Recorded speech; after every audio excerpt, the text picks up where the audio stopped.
Kiko Goifman, boa noite, é um prazer tê-lo aqui no Festival de Cinema de Munique, mais uma vez, depois você vai contar por que mais uma vez. Claro que eu quero saber, quero que você me conte um pouco sobre o filme, e aí vou já fazer a primeira pergunta, porque essa opção de uma estética não realista,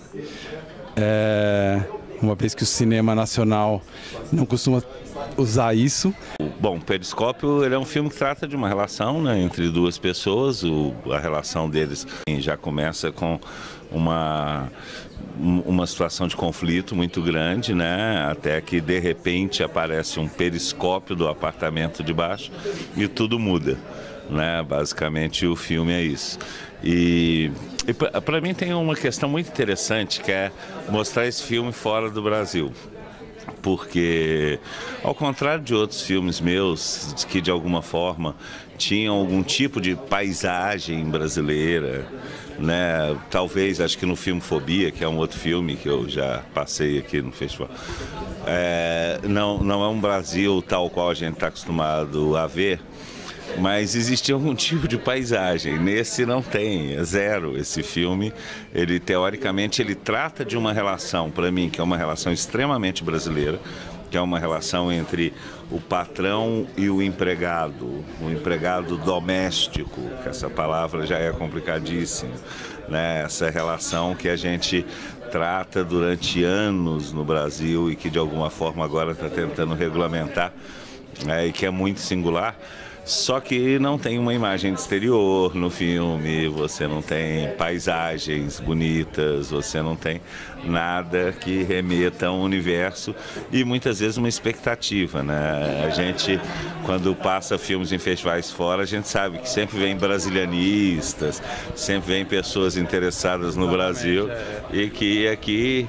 E que tudo bem, eu acho ótimo, talvez, ser frustrado. Poderia ser um filme de outro país, porque estamos falando das pessoas, né? Do ser humano. Sim. E o que eu achei interessante na entrada desse terceiro, né? Terceiro elemento. Personagem, terceiro elemento, é que o filme muda. E tanto é que essa relação, né? O patrão-empregado muda para dois amigos. Exatamente. Eu vejo isso, na verdade, como uma certa forma de uma relação entre pessoas, entre situações. Se a gente pensar, às vezes é o terceiro, quarto elemento que precisa entrar, muitas vezes situações de casais em que aparece alguém, enfim, seja lá um amante ou o que for, mas quebra aquela rotina e de alguma forma instiga também a se pensar, a se tentar entender um caminho, né? Essa estrutura é muito simples, né? Uma estrutura que está acontecendo um sistema, seja ele qual for, aquele sistema está ali. E aí, de repente, chega alguma coisa ou chega alguém e quebra aquela rotina horrorosa. E isso é a base do filme. É uma questão que eu trabalhei muito no roteiro com o Jean-Claude Bernardet, que para mim é o maior pensador de cinema brasileiro, que é uma ideia de tirar uma certa significação das coisas. Por que que as coisas têm que o tempo todo significar? Então, nesse filme você tem, por exemplo, a presença de São Jorge. Exatamente. Você tem a cabra. E a cabra, ela significa simplesmente o que cada um quiser ver. E agora que você estava falando disso, da improvisação, acabou sendo usado muito no filme? Sim. Existe uma questão que é assim... a palavra é até difícil da gente usar, se é improviso, se é respeitar algumas coisas do acaso, mas existe alguma coisa que me interessa, que ela é uma coisa não controlada. E isso a gente trabalhou. O Jean-Claude, ele foi protagonista do filme Fobia, inclusive ganhou o melhor ator de Brasília, né? E que era a primeira vez que ele era protagonista de um filme. E o João Miguel é um ator com toda uma formação, inclusive uma formação técnica de ator, uma formação de cinema, né? E de cinema, de teatro, uma formação. Exatamente. Ele domina as técnicas. Exatamente. E Jean-Claude não. essa junção criava uma tensão que me interessava, porque eu sabia que eu não teria nesse filme que trabalhar com um método único.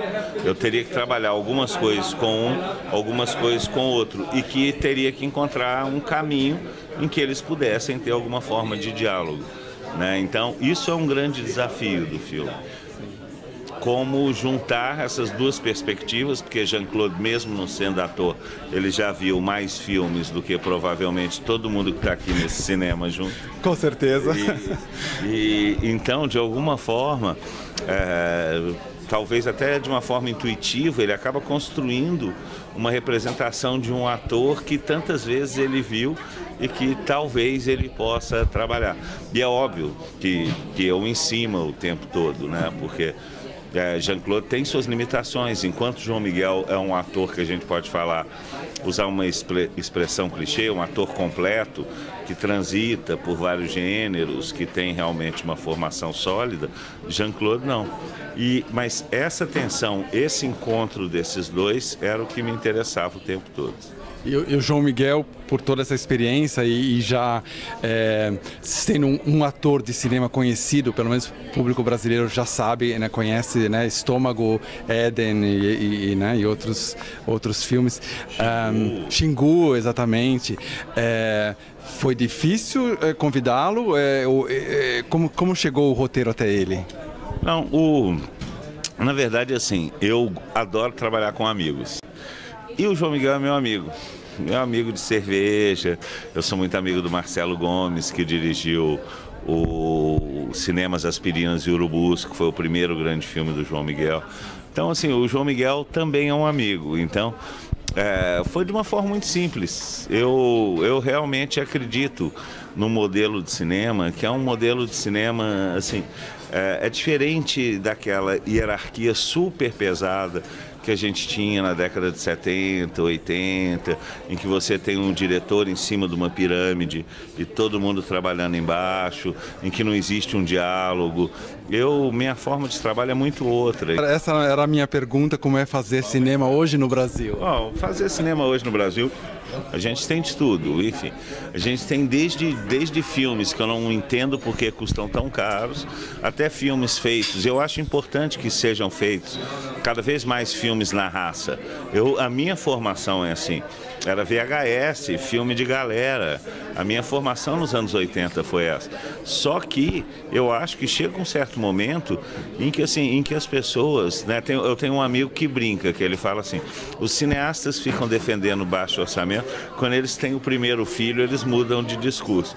E que talvez exista uma coisa que é assim, eu vou filmar a baixo orçamento, Periscópio não é um filme caro, não é nada disso, mas existe uma questão em que, assim, eu preciso remunerar as pessoas que estão envolvidas no processo, eu preciso ter uma câmera que seja a câmera que responda às necessidades daquele filme. Pode ser para determinado filme, pode ser a câmera mais simples de todas, mas para determinado pode ser que precise de uma luz especial, de alguma coisa. Então, assim, os filmes, eles têm seus orçamentos. Eu acho que filmar hoje no Brasil talvez seja tentar encontrar um espaço disso, com a dificuldade absurda que a gente sabe, que é a distribuição depois, né? Felizmente, de vez em quando, está aparecendo um filme para quebrar um pouco isso, um filme conseguindo algum público, mas tem de tudo. E eu acho importante, eu não acho que a gente vai chegar um momento que vai falar, temos a cara do cinema brasileiro. Acho que isso passou. Voltando agora ao Periscópio, existe uma crítica clara, eu acho, em cima do reality shows, né? O que te moveu a fazer isso? Eu acho que existe um diálogo com relação aos reality shows. Na verdade, existe uma questão que me interessa o Jean-Claude, que é uma ideia que é a seguinte, hoje em dia as pessoas têm um interesse por uma certa coisa do real. Isso justifica, por exemplo, um interesse maior com o documentário. Isso justifica, por exemplo, quando você vê novelas da Globo que começam a incorporar passeatas reais, temáticas mais próximas.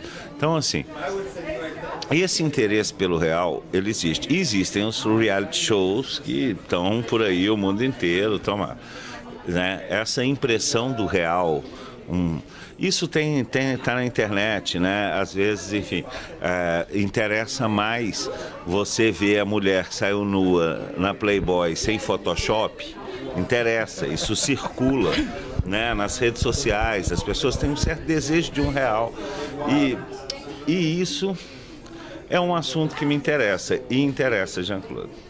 Então, assim, esse Periscópio, de alguma forma, ele dialoga com isso, sim. Só que é sempre um reality show um pouquinho triste, porque não tem ninguém do outro lado. A alegria sempre é pequena. É sempre porque ao mesmo tempo que você pode pensar o Periscópio como câmera, você pode pensar o Periscópio como uma janela. Então, assim, essa ambiguidade desse objeto, ele de alguma forma ele se aproxima assim do reality show, de uma exposição, mas também de outro lado ele se aproxima de uma questão que também é o buraco para ver o mundo que eles têm. Copa do Mundo, vai dar ou não vai dar, Brasil? Olha, não sei, viu? Eu não sei. Essa Copa tá tão esquisita, né? Eu tava em casa, tava no hotel agora que eu cheguei, tava tendo o jogo da Argentina ali, e que foi decidido no último minuto da prorrogação, né? Eu não sei, eu teria até um desejo de uma grande surpresa, eu só não acho que isso aconteça. E não queria que não fosse o Brasil. Mas eu não acho que a Costa Rica vai ser campeã. Não, existe uma coisa louca nessa Copa que eu fico... Olha lá, hein? Não, eu até espero que sim, mas existe uma coisa louca que é assim, os times grandes, eles são ameaçados até o último minuto. Aí no último minuto eles dão uma resolvida ali, sabe? A Holanda virou, né? A Holanda virou um jogo que estava dificílimo. Hoje a Argentina fez um gol no último minuto, o Brasil ganhou nos pênaltis, a Alemanha foi no fim.